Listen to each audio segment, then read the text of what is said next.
Hello, everybody. As you can see, I've been totally abandoned. I still have Hayden, though. Hayden over at Mission Control.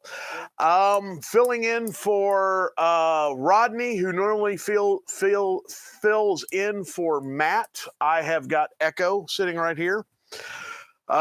He's not going to be very much conversation. He's pretty much going to be a placeholder. So how you doing, sir, since I have no one to talk to? He's doing excellent. I'm going over to see if I can hear the fan. Oh, okay. He's doing audio stuff.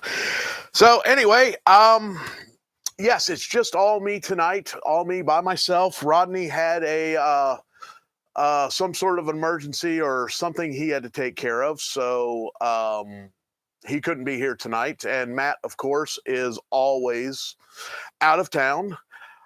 Seems like we got Straka on. Yes, I am going solo tonight, and wish me luck. Yes, and we are already starting to strobe a little bit, so. So. Anyway, I would like to, first of all, thank everyone who played last night or last week. We were kind of worried we were going to have a slow game night, and it turned out to be a great game night. We had a lot of fun. Hojo, a new watcher, a new person to the stream, was our winner last week. He won the DL21, and he decided he wanted the Hoth version, so I'm going to get that out to him here pretty soon as everything is finished. And that blaster is going to be used to be the photos of that blaster are going to be taken for the Etsy page in the ESB version and the Return of the Jedi version, so I can get that blaster back up on Etsy. Let me see what else we got. Oh, yes. Anyway, I was sitting here and realized that tomorrow is Pearl Harbor Day, and I try to recognize it every year, and I try to make sure everyone around me is made aware of Pearl Harbor Day in December 7th, 1941.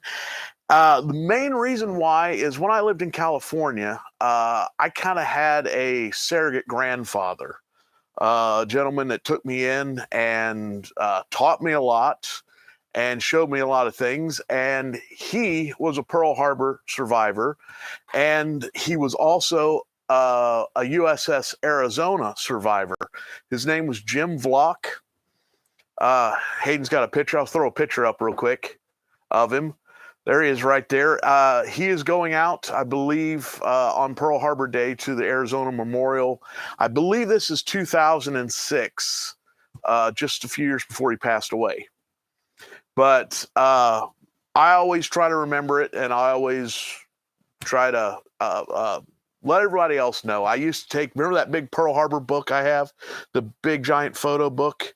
I would always take that to work and sit that on the lunch table at work, and then everybody sit there and you'd come in to eat your lunch and you'd find somebody flipping through it. And I always thought it was important that we remember things like that. And Jim was a huge influence in my life, and that whole generation, like that's my grandparents' generation, the World War II generation. So I always want to recognize those sacrifices and all those things. Anyway, moving on, Etsy is very busy. We're in full holiday swing. I've got behind me, you can't really see them, but I have plenty of blaster orders going out for Christmas. Also, if you would like to see what my full inventory looks like, and if you're interested in anything like that, BlasterProShop.com is where my unedited or my full inventory is at. So you can see everything that I make.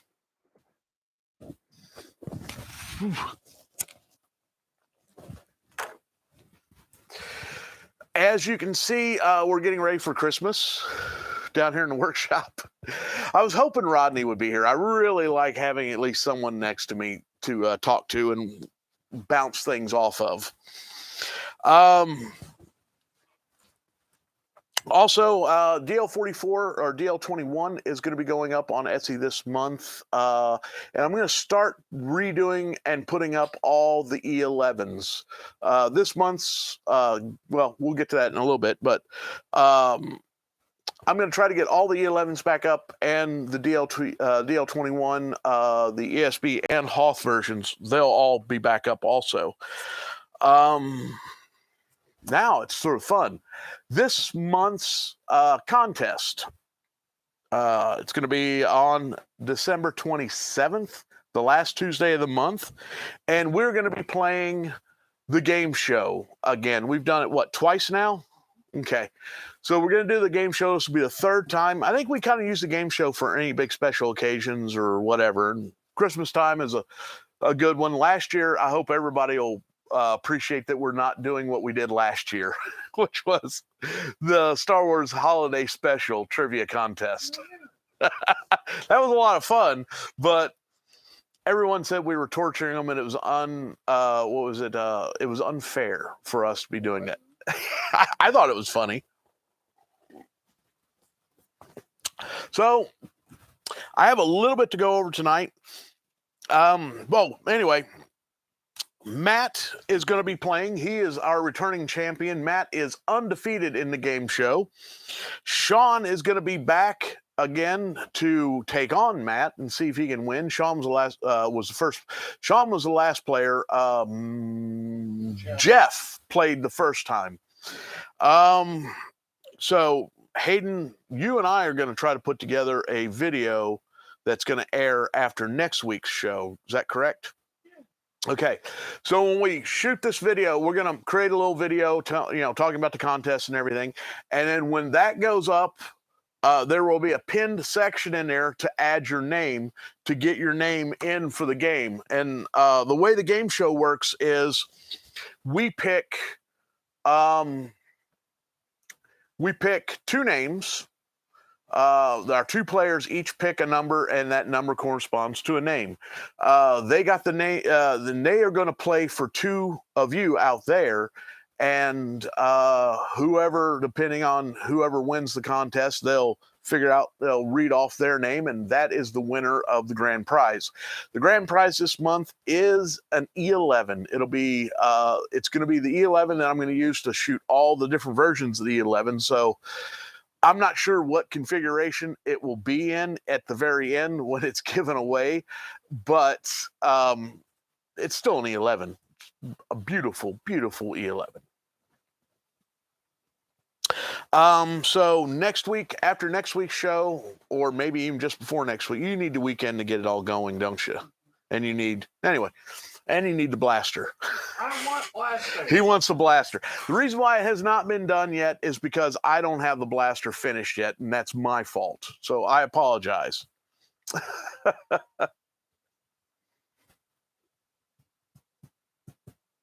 Include parts and mod. Oh, anyway. So when that goes up, that'll be where you put your name in, because we did do the put your names in on Facebook and put your names in on YouTube, and it got very difficult to figure out where everybody's names were. So yeah, we learned from the first time we did it that we're only going to have the names collected in one place, and that is on the YouTube video for it. And the gameplay, obviously, what do we do? 3 rounds, right? We do a standard trivia round, we do a photo round, and then we do a steel round, right? Then I always mess up the steel round. All right. Anyway, moving along. As you can see right here, I've got the front end to our Speederbike in the shop, and the reason why I have it in is I've been threatening to bring in the Speederbike all last month, and didn't quite get to it, and we didn't quite get to doing anything to the Speederbike, even though that is what we wanted to do last month and this month. So I think The Speederbike rebuild is going to go through all of December and probably some of or most of January if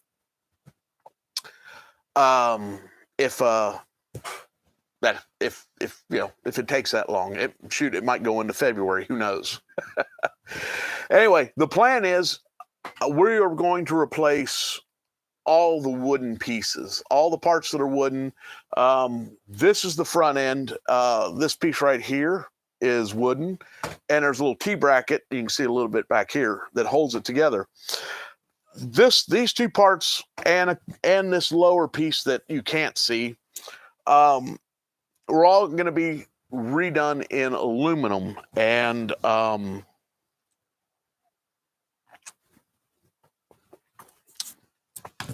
and that is something I've been wanting to do for, I don't know how long I've been wanting to do this. 5 years, probably even longer, probably since we originally built the bike. I've been wanting to upgrade all these pieces into aluminum. Basically, the entire thing is built from, it's got a steel frame, steel tube. These are the arms, the front end. It's all steel. And then the rest of it's plastic and fiberglass.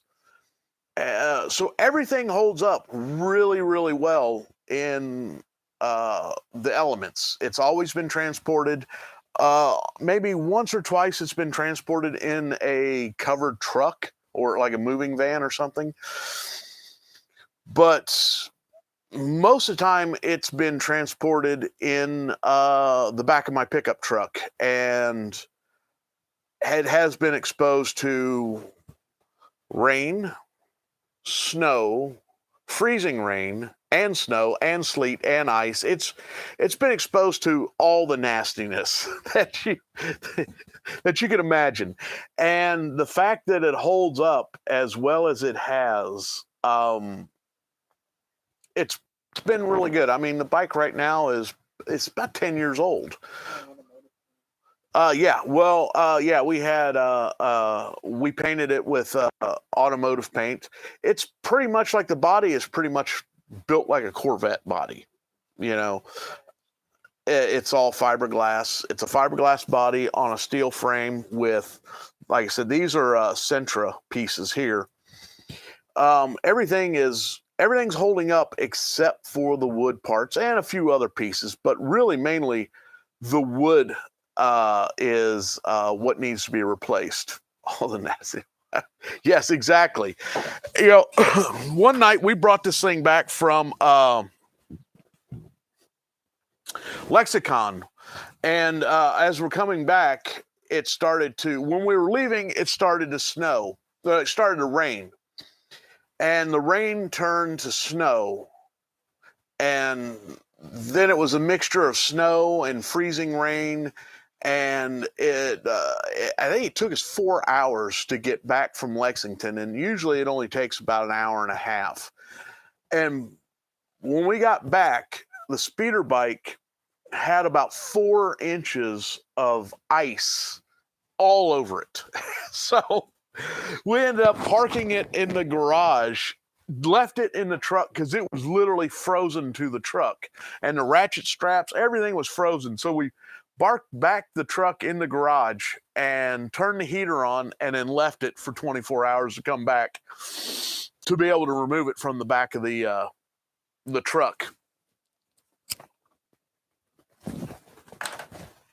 But anyway, it's held up really well. It's held up to thousands of people climbing on it, sitting on it, all the weak parts. In the beginning, we found all of our weak points and replaced and repaired. Our first real big weakness were the controls. They were originally built out of wood, and we very soon after replaced them. The first year we had them replaced with steel. We actually had a contact. They wanted to do something for us, so a machine shop made steel controls for it. We were told they were originally going to be aluminum, And for whatever reason, they ended up being built out of steel. They used our original templates, and they turned out wonderful. The only thing I didn't like about them is they're super, super heavy. So, and I had to reinforce the body because of their weight and a few other things.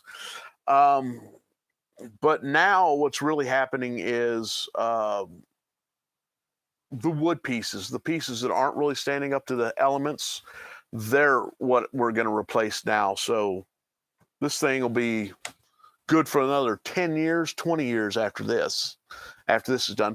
You know what? I've been looking at this, and yeah, you know the word patina?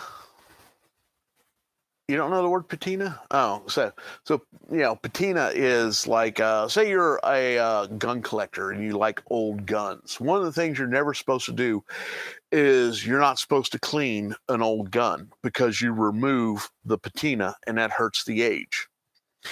I remember going to like Universal Studios and stuff like that, and I say patina, but seeing old props from old television shows and old movies, a matter of fact, even seeing 20 years ago, I saw one of the skiffs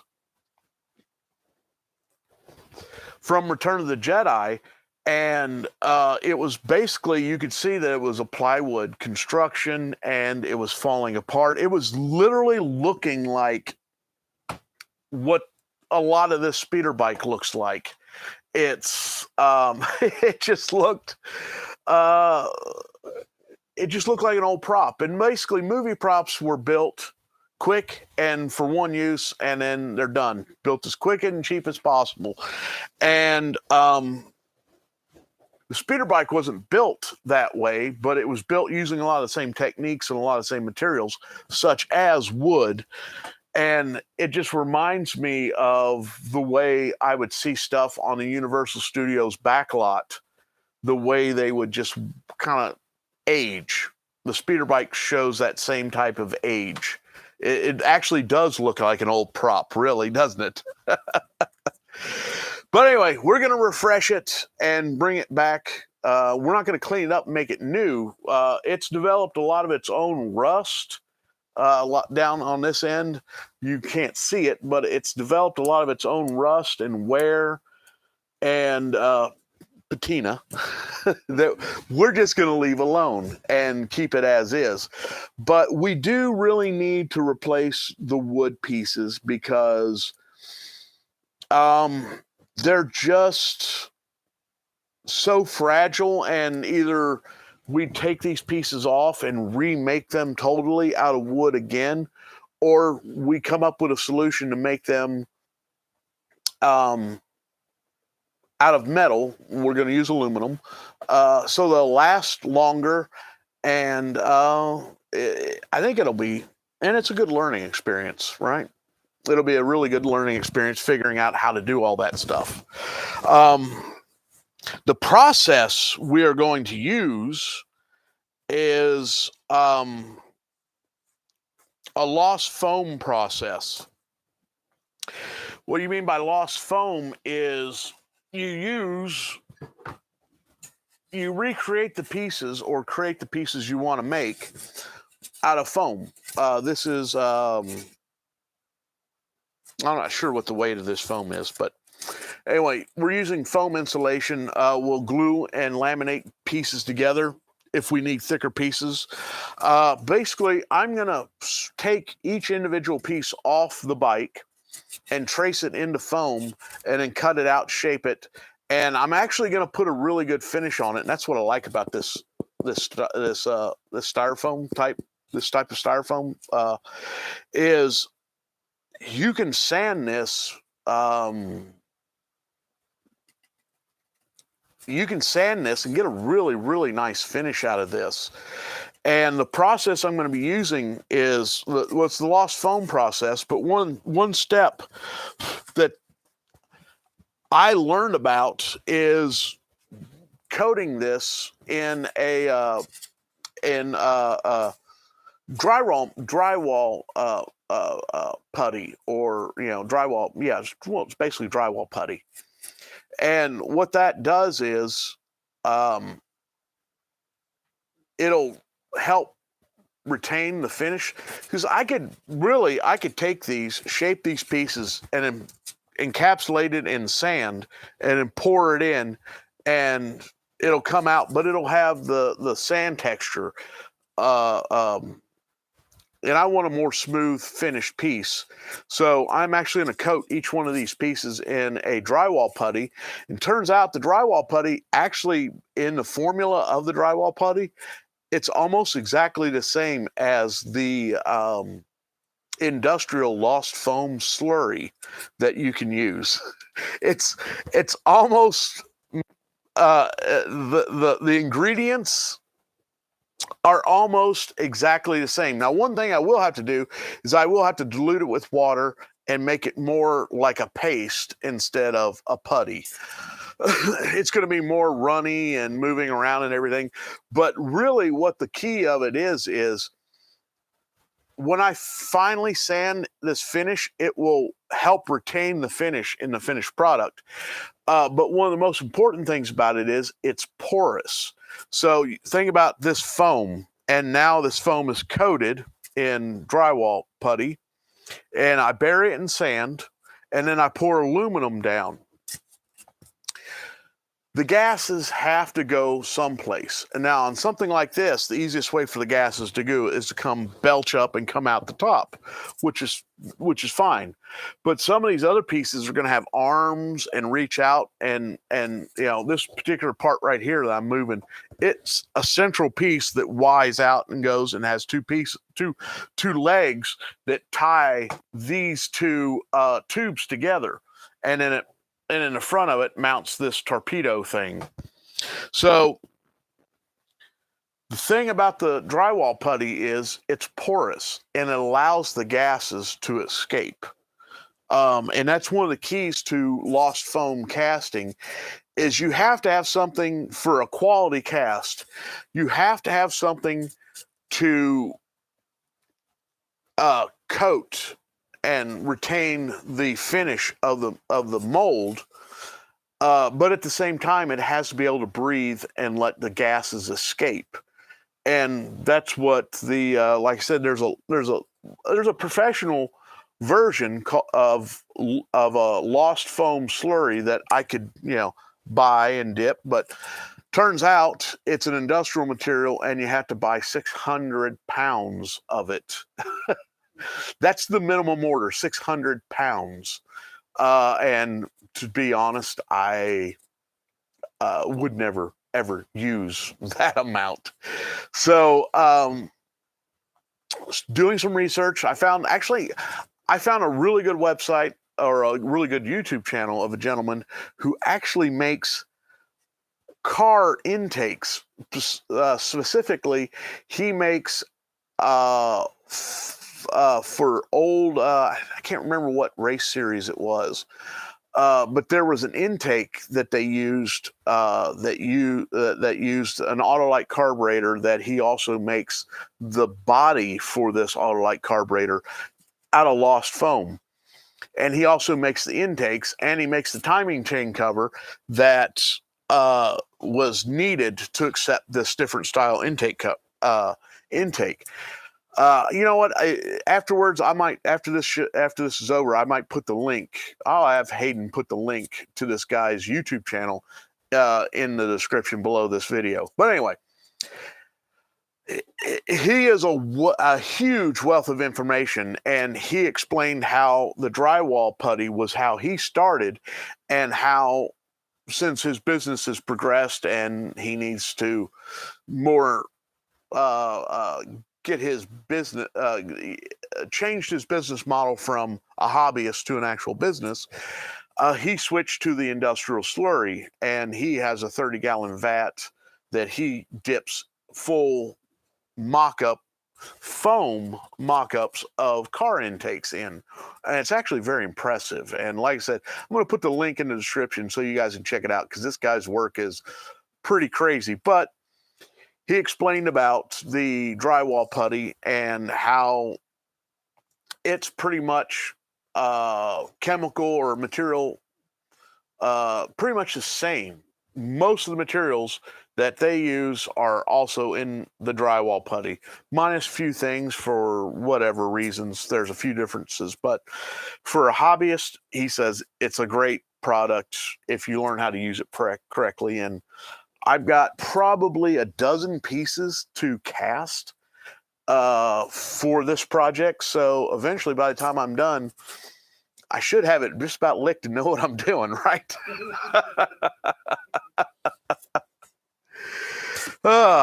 Once again, I apologize for not having a co-host tonight. Do you think I'm doing fine? Thank you, son. I appreciate it. I need it. I remember when... Okay, here's a funny story.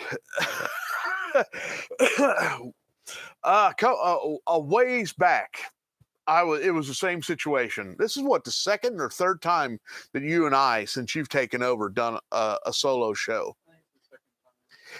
No, that wasn't a solo show that night that whoever was with left early, 10 minutes early before the show ended, and we ended up going like another 2 or 3 hours. Yeah, that one. I remember that. Yeah, one night we just went for hours. Well, anyway. Almost 2.5. Was it more 2.5 over? Yeah, I was hunting abroad, remember that? Yes. The poor thing was covered in sawdust and spider webs. Poor guy. Yeah, right now. I hope he made lots of tadpoles. Yeah, me too. So anyway, step one, remove the pieces from the bike, trace it out on foam, sand, shape, and cut the new piece. Then you'll coat it in basically a drywall putty that's been reduced. You reduce it with water. I'm going to figure it out because it's basically not a fixed formula. It's kind of a formula to feel. Basically, he did drop the paintbrush in it and then do the drip test.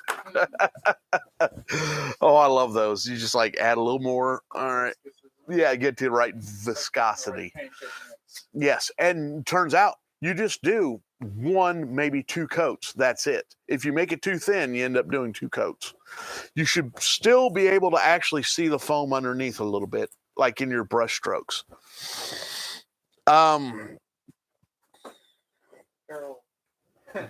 Daryl, can I start over? Daryl, where did you come in? Did you come in just now? Because you know what? We can. I'm about 10 minutes away from gasping for ideas, stuff to talk about to fill up an hour. So we could, like, in 2 minutes, we could just replay the intro, Daryl.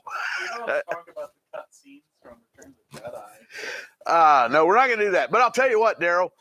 I'm right in the middle of Speederbike, and I'll come back to it. But Daryl, I would like to remind you that tomorrow is December 7th, Pearl Harbor Day.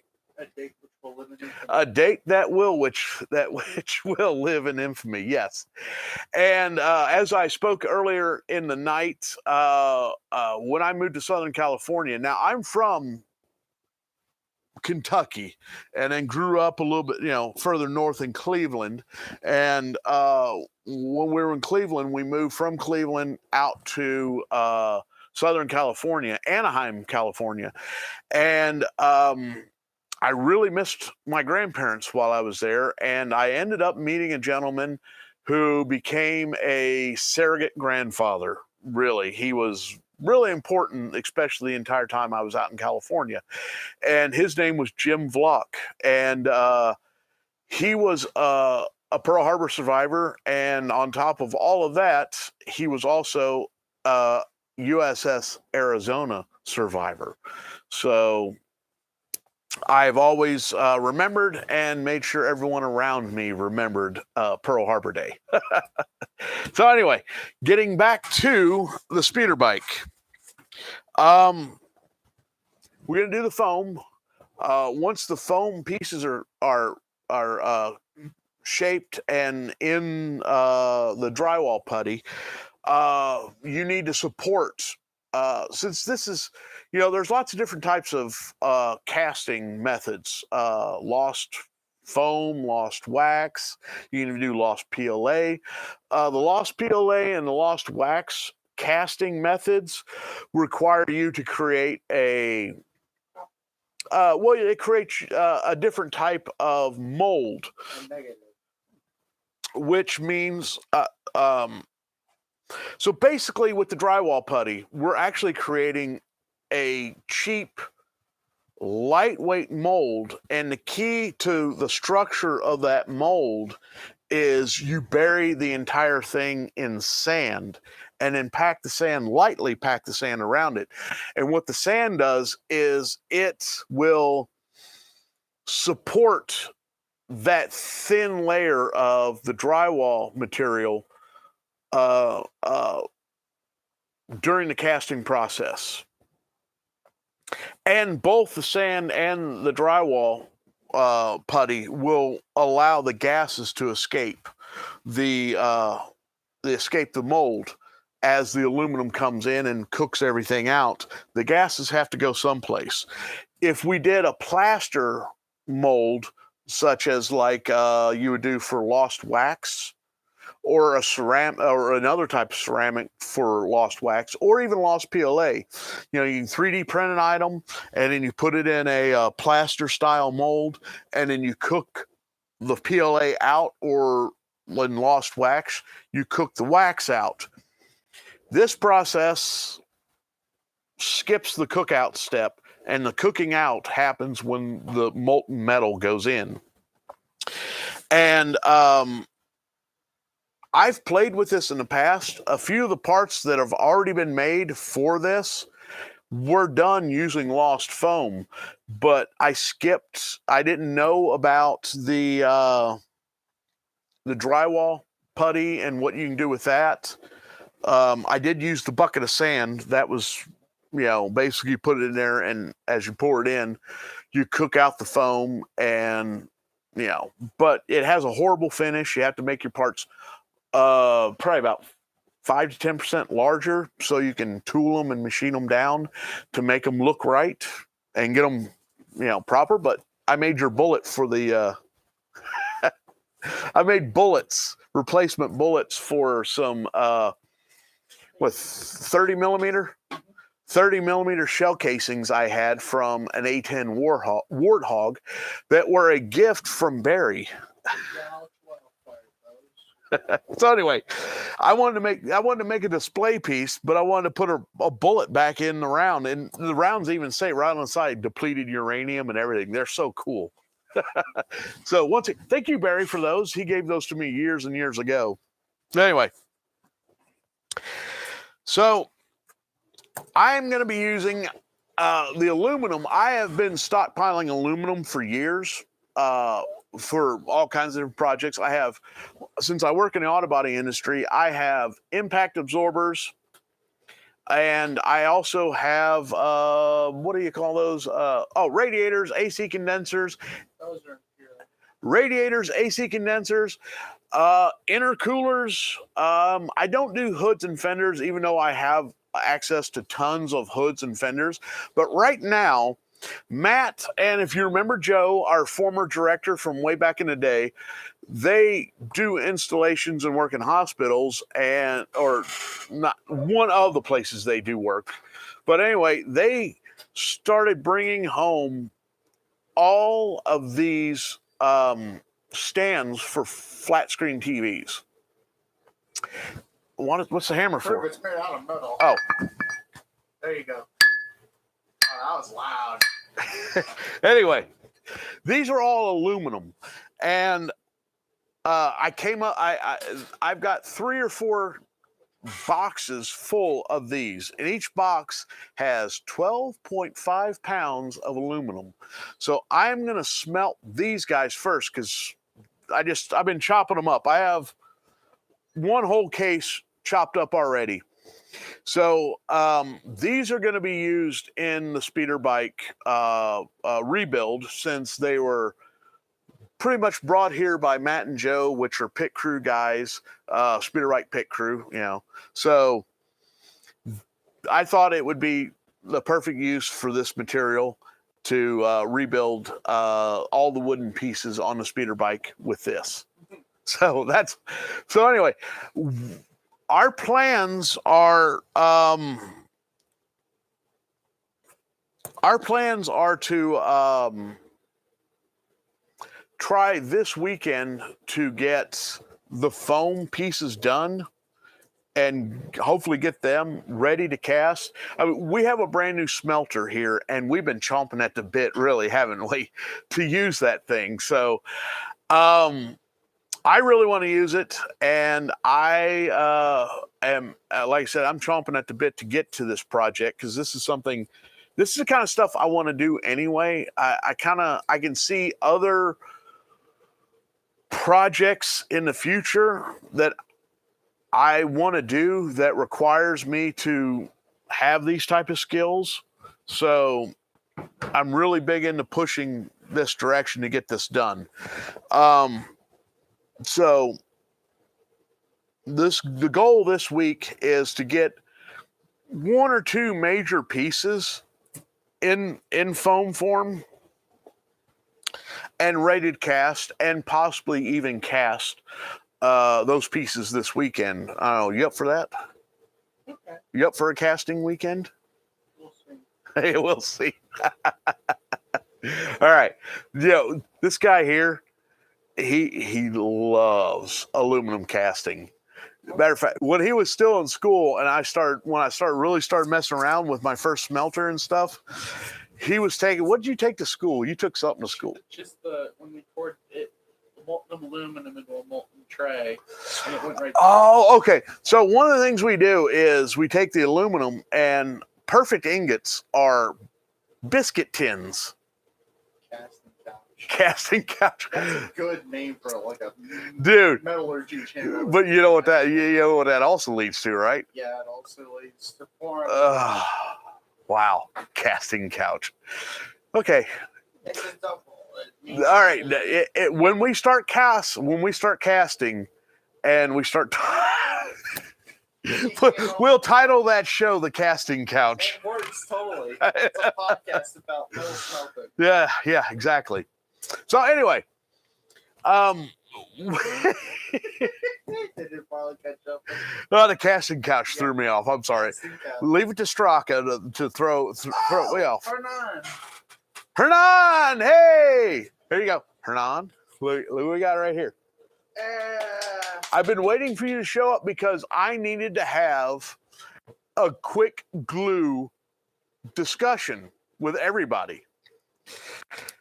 This is Gorilla Glue gel. It's a wonderful, wonderful product. The only issue with this product is it does not last as long as, I took the label off for Halloween. Remember, it's on my helmet? Yeah. The Gorilla Glue, the Super Glue, the Gorilla Glue blue label. You don't want the green. Why do I call this the blue label when the other one's okay? Anyway, you don't want the Gorilla Glue gel. It works great, and it will work great for you forever as long as you use it pretty much in the first couple days. Because the way I see it is Gorilla Glue gel is already halfway set up Gorilla Glue. Oh yeah, Rodney's really pale. Rodney was called away for, I don't know what he was called away for, but anyway, use the traditional, not the gel. The gel is good stuff, but once you open it, you better use it fast because it doesn't have the shelf life that the other Gorilla Glue does have. And I have this, I actually feel bad because Matt says, hey, I got you some Gorilla Glue. And then I like, dude, why did you get gel? And now I feel bad. Because he did this favor. He was trying to do something nice, and then I was like, you got the wrong stuff. I went down to the glue aisle, got me some Gorilla Glue gel. He's like, it's so slow. It's also, you know, I prefer the fast moving stuff. I work fast. I like the fast moving stuff. You might, but anyway, turn on. Gorilla glue. And I'm wearing the hat. Oh, so Did I ever tell you? I already told a story about this hat. Anyway, did a favor for someone. I did a favor. Yes, I got this hat because I put an S10 Blazer. I put a hood release cable in an S10 Blazer, which, to be honest, it's not a fun job. They made it worth it. I got the hat. Yeah. So, if everybody's up to speed, after we cast this stuff, we'll have to clean it up. It's going to come out a lot better than if we just did it in sand, but it's still going to need some sanding and finishing and everything. And I'm also, in hindsight, I am also going to be able to redesign a few of these pieces to give them maybe an extra little bit more space to, since these were originally wood and now I'm going to be making them out of metal, I'll have the ability to drill and tap and have them accept fasteners in a different way than I did originally with the wood pieces. So, like, this piece here is totally for show, but when I remake it, it's actually going to be a structural component of the front end of this bike. Right now, really, this, if you can see this piece right here, I know this is a terrible angle, but this is really the only thing that's holding these two tubes, these I think they're 8-foot long tubes. That's the only thing that's holding these two tubes together. Even though it's screwed back and forth between the wood parts, the wood, as you can see, the wood pieces aren't really that well attached. I'm surprised they haven't fallen off yet. But now I'll have the ability to drill holes and tap threads into them, and they will actually be mechanically bonded better than they ever been, and now they can be an actual structural component to the front end of this Speederbike, which I'm excited about that. The front end is actually very weak. We actually have to use, if you can see right on the end right here, oh, can't see past you, anyway, right down there, we have wood that we screw together after every event. We put it back in this bracket here, and what that does is that holds the front end together so it does not tear itself apart, really, is what would happen if that wasn't there like that. So after we cast all the pieces out of aluminum, this very aluminum, Hayden, after we use this aluminum to cast the parts, once the parts are out, I am going to be grinding and sanding them down to, get them in the right shape, make sure everything's good, clean up any defects.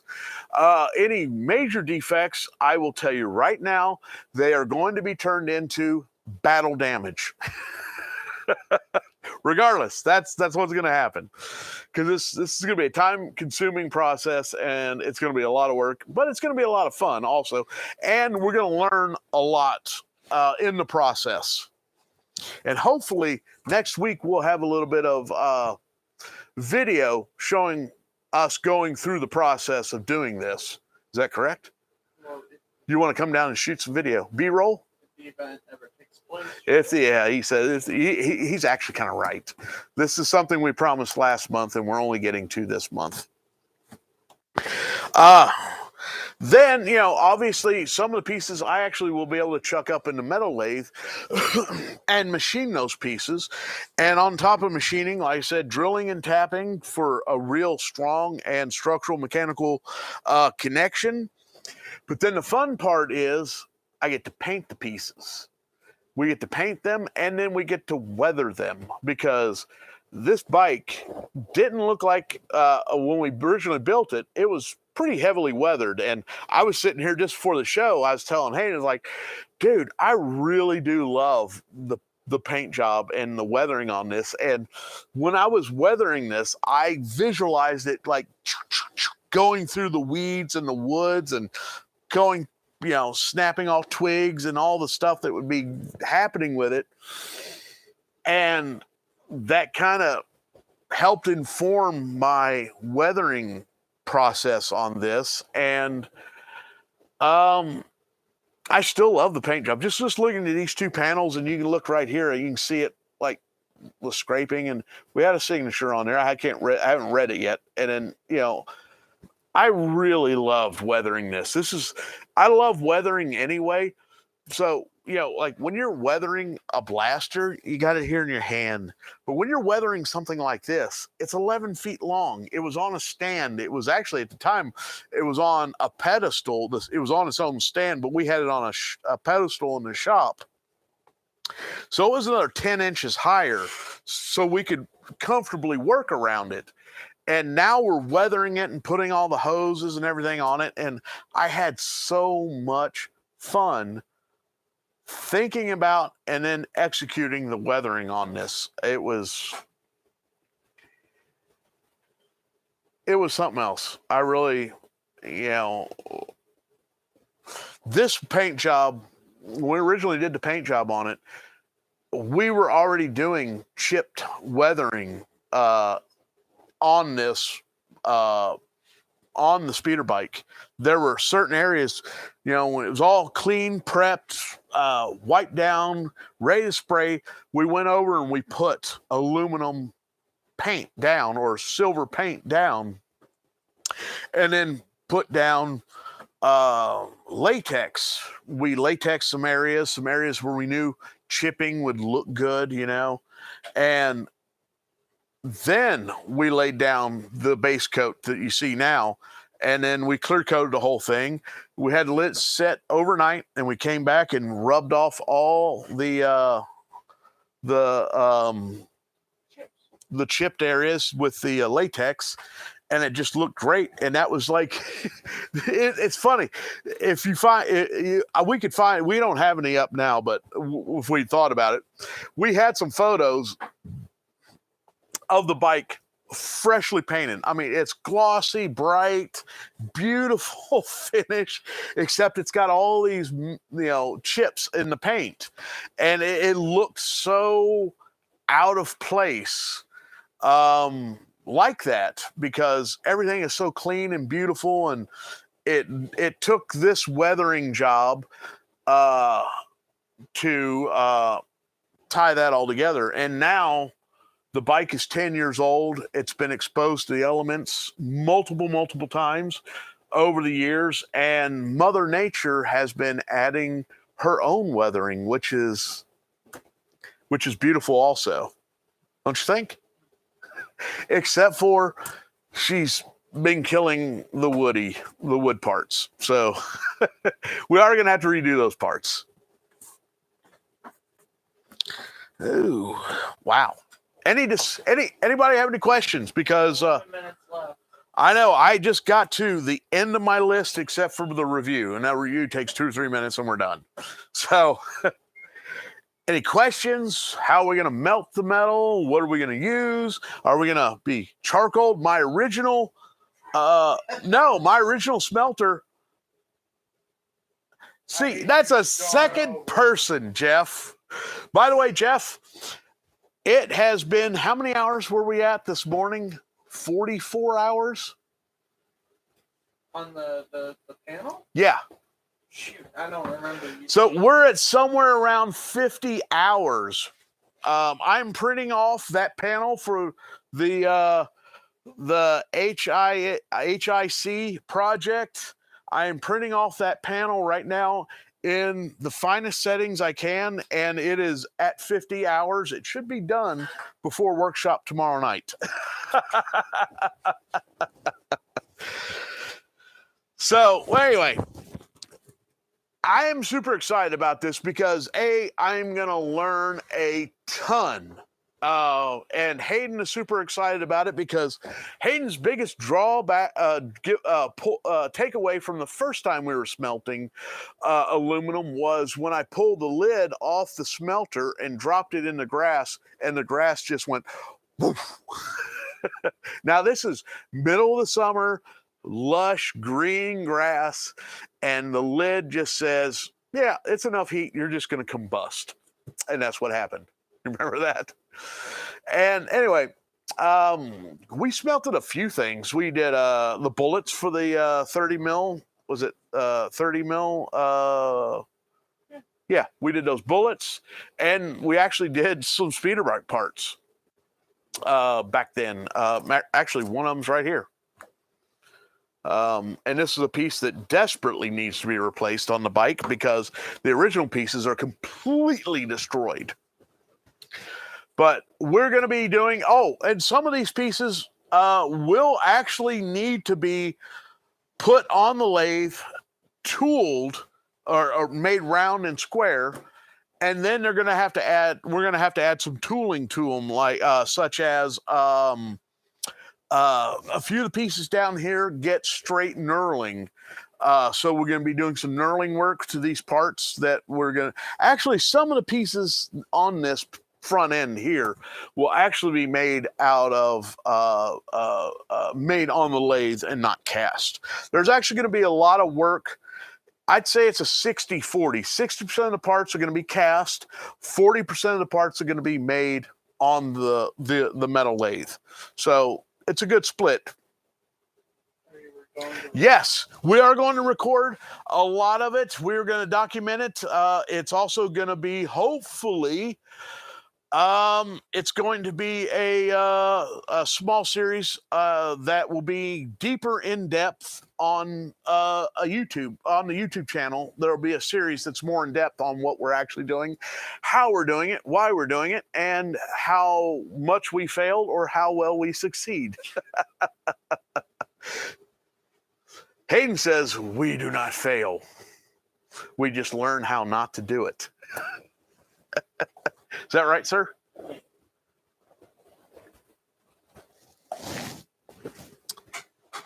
But yes, I'm super excited about it. This is something I've been wanting to do for years. We rebuilt the bike. We didn't rebuild the bike. We did a small overhaul of the bike about 5 years ago. One year, I don't know if anybody out there remembers, when did we introduce the Batman climb? That was the year we redid the body or repaired the body of the Speederbike. That flap signed? Yes, that flap is signed. It is signed by Jeff. Were you there when it was signed? Because I don't remember who signed. I wasn't there. It was signed this year at Cincinnati.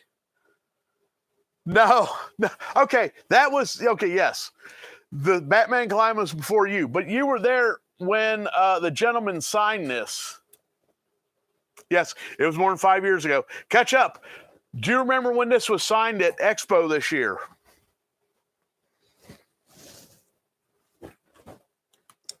I don't know. See if you can read it. Yes, I was. Who signed it, Jeff? Or what's the story about the signature? Because I wasn't there. I missed it.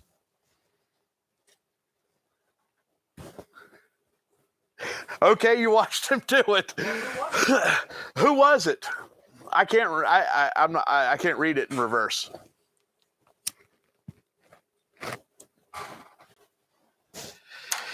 So, was he a designer, a prop maker, toy maker? What was he? Kenner card. Oh, the Kenner card guy. Ah, okay. So it's the guy that did the photos for the Kenner toys. Okay. Didn't he already sign the... I thought this was a new guy that signed this thing.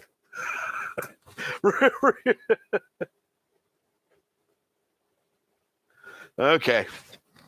All right. I'm ready to wrap up. You ready to wrap up? Got 5 minutes left. I know. But I'll take 5 minutes to wrap up. So anyway, that is what... Well... Oh, okay. Well, you know what? I will get into, you know what? Hold on a sec. Hayden, hold down the fort. What am I supposed to do? I don't know. Do whatever. I got something. Are you gonna give me a microphone? Yeah. You want a mic? No. You want my mic? No, I don't know what you're doing. You don't want my mic? I'm gonna mute you.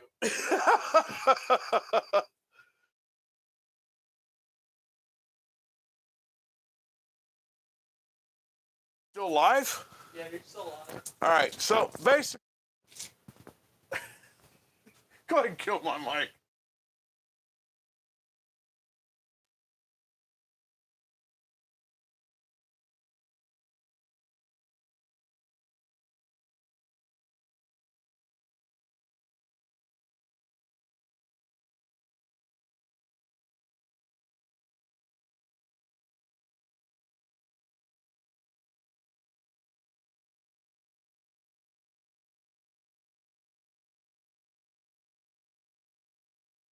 All right, here I am.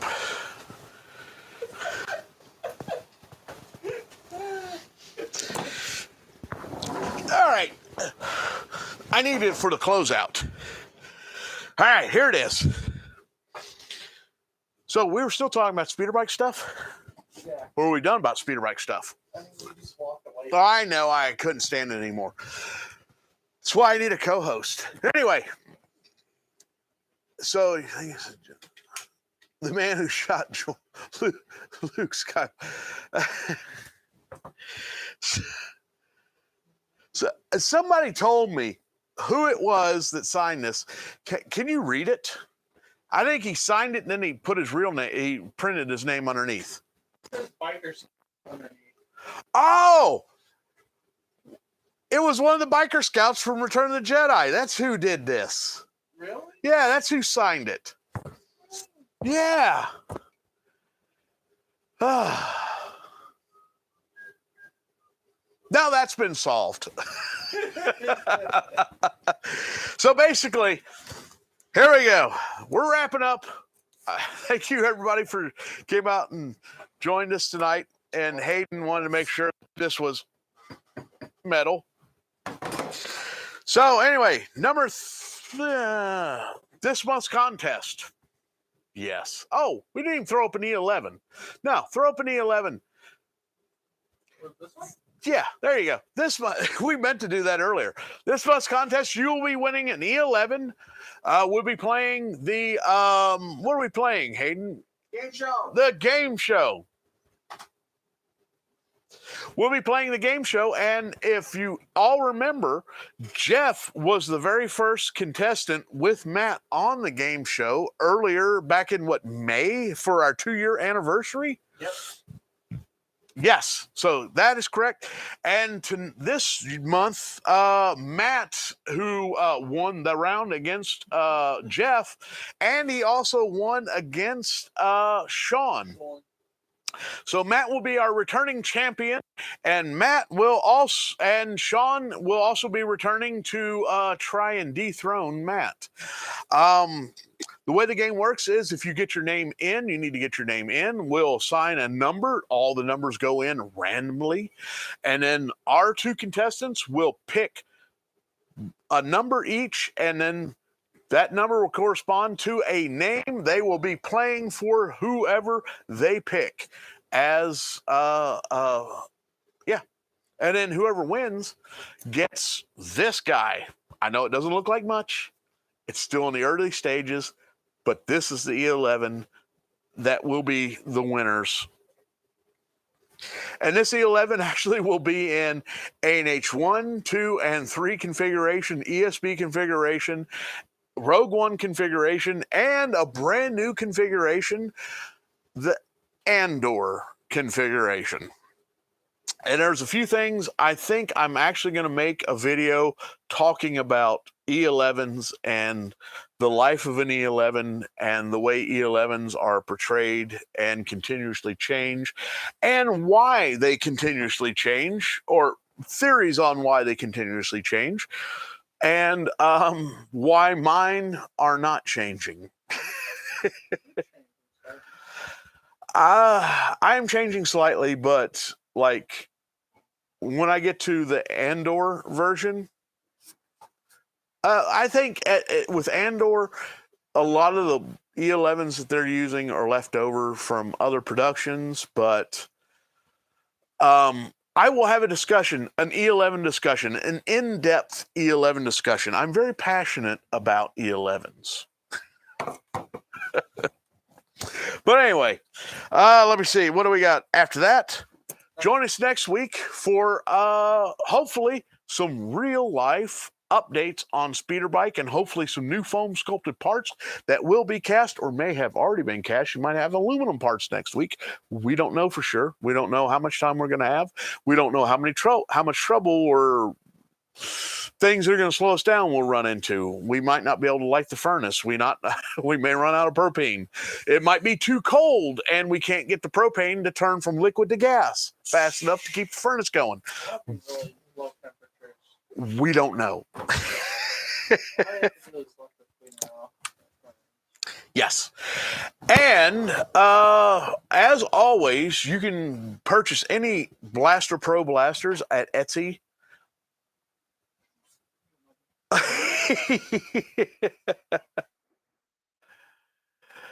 And you can also check out the complete inventory on our broken website, which is BlasterProShop.com. Eventually, one day, we're going to get this thing to where you can take orders from there and we won't have to rely on Etsy anymore at all. But until then, you can just go there and look at the pretty pictures and then private message me and say, that's what I want. And that's all I have. Do you have anything to add? Does anybody out there have anything to add? What do you have, sir? Just wait.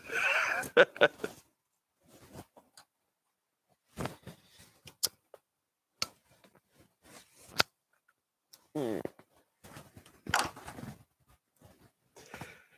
right, that's waiting enough. So anyway, and also finally finishing off the night, don't forget to remember Pearl Harbor Day. And you know what? Spread it around. We all, the longer time, the distance from when the event happens, so people tend to forget. So just tell people, hey, did you know today's Pearl Harbor Day? And it's like, no, I didn't. Or younger generations, they'll say, well, what the heck is that? And then you can enlighten them. Good night. I'll see you next week.